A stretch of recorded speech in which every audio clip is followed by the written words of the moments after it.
Gabrielle Chanel, dit Coco Chanel, était une grande créatrice de mode et grande couturière française. Je vais vous raconter son histoire comme je vous l'ai promis dans mon short. N'oubliez pas de vous abonner, restez jusqu'au bout. Allez, c'est parti! Gabrielle Chanel est née à Saumur le 19 août 1883. Elle est issue d'une lignée de marchands forains, donc plutôt modeste.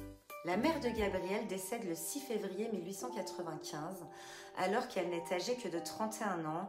C'est la tuberculose qui la tuera. La jeune Gabrielle n'a alors que 12 ans et son père la place, elle et ses sœurs, qui sont âgées de 8 et 13 ans, dans un orphelinat. L'orphelinat de l'abbaye cistercienne d'Aubazine en Corrèze. Gabrielle n'y vit pas ses meilleures années.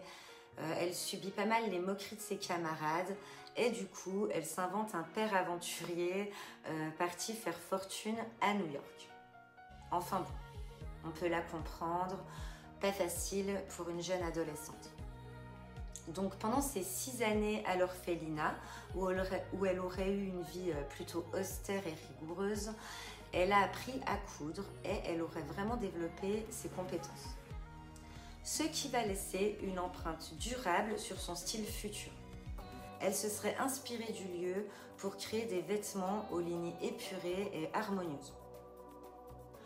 À l'instar de l'architecture sobre et géométrique de l'abbaye, aux couleurs plutôt neutres, et puis le noir et le blanc de l'habit des sœurs et des pensionnaires aussi y font fortement penser. Elle se serait également inspirée pour créer son logo des C entrelacés des vitraux de l'abbaye. Ce séjour à Aubazine n'est toutefois pas établi et aucune preuve matérielle n'en existe. Dans un ouvrage paru en juin 2016, Henri Ponchon relève que Gabrielle était chez Anaïs Clouvel, une cousine germaine de sa mère. Elle y serait bonne d'enfant et domestique.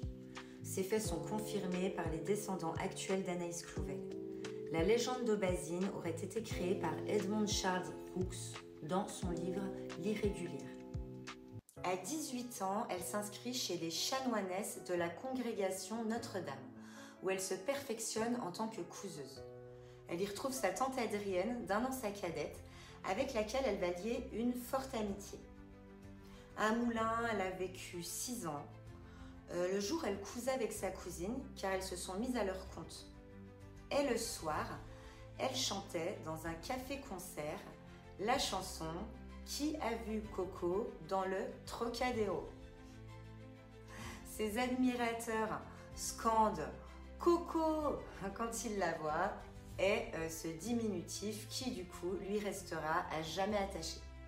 Voilà comment naît le nom Coco Chanel.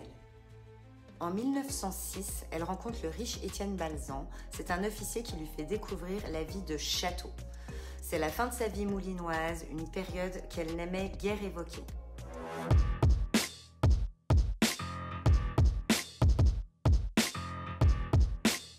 Enfin, en tout cas, elle est dans un autre monde et elle va y apprendre les codes. La fréquentation des relations d'Étienne Balzan lui fait cependant rencontrer l'anglais Arthur Capel. Elle devient sa maîtresse en 1909 et elle le suit à Paris, où il lui offrira sa première boutique. Capel est un homme d'affaires qui a fait fortune durant la guerre. Il trouvera la mort dans un accident de voiture le 22 décembre 1919. Coco est bouleversée. Alors que la guerre ne l'a guère émue, la mort de son amant l'affecte profondément et pour ne pas sombrer dans le chagrin, Gabrielle se raccroche à son travail. Cette attitude sera payante et le succès de ses modèles va grandissant et l'incite à développer encore sa maison.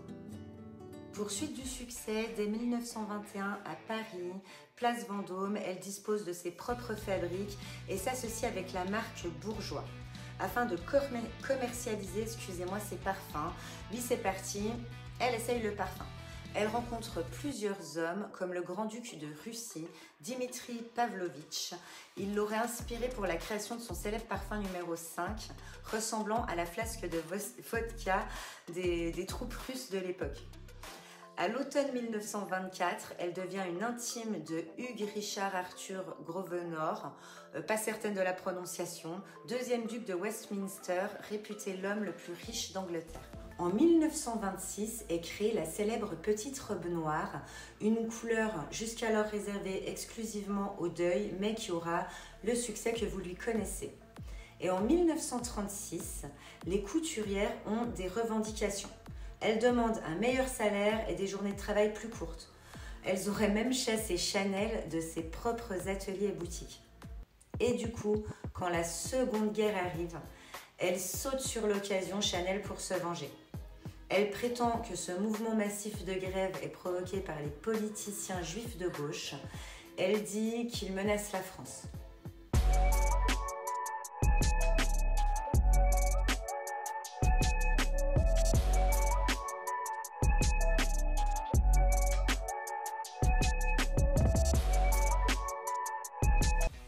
À la fin de la guerre, Coco Chanel est donc soupçonnée d'avoir collaboré avec les nazis pendant l'occupation, en particulier via sa relation avec un officier allemand, Hans-Günther von Dinklage. Certaines théories affirment qu'elle aurait tenté d'utiliser son lien avec le Premier ministre de l'Angleterre, Churchill. Ils étaient amis de longue date pour négocier un accord de paix entre l'Allemagne et la Grande-Bretagne. Elle sera donc arrêtée, puis libérée quelques heures plus tard. Donc, on soupçonne Churchill de l'avoir aidée. En tout cas, elle s'exile en Suisse, à Lausanne, pendant à peu près 10 ans. Pour ceux qui ont vu mon short, vous connaissez, elle va y gérer ses affaires à distance et elle reviendra avec un défilé à Paris à l'âge de 70 ans. Et on est en 1954. La presse française est très critique. Le public ne lui pardonne pas ses liens présumés avec les nazis pendant la guerre. Les Américains, en revanche, adorent son nouveau style. Les acheteuses américaines affluent et relancent la maison Chanel. Chanel devient à nouveau une icône mondiale, notamment grâce à son tweed iconique, ses chaînes dorées, ses robes noires et ses deux tons beige et noir. Son retour relance définitivement la maison Chanel qui va évoluer jusqu'à devenir un des plus grands noms du luxe mondial. Elle continuera à travailler jusqu'à sa mort en 1971, créant des collections. Sa renaissance après 1954 est considérée comme l'un des plus grands comebacks de l'histoire de la mode. Voilà, sacrée vie, et elle aura créé des sacrés débats, Coco Chanel. J'espère que la vidéo vous a plu. Si vous voulez découvrir la vie d'autres créateurs, abonnez-vous. Dites-moi en commentaire s'il y a un créateur dont vous aimeriez que je parle. Votre avis m'intéresse et puis je trouve ça cool qu'on puisse échanger. En attendant, je vous fais de gros bisous, likez et abonnez-vous.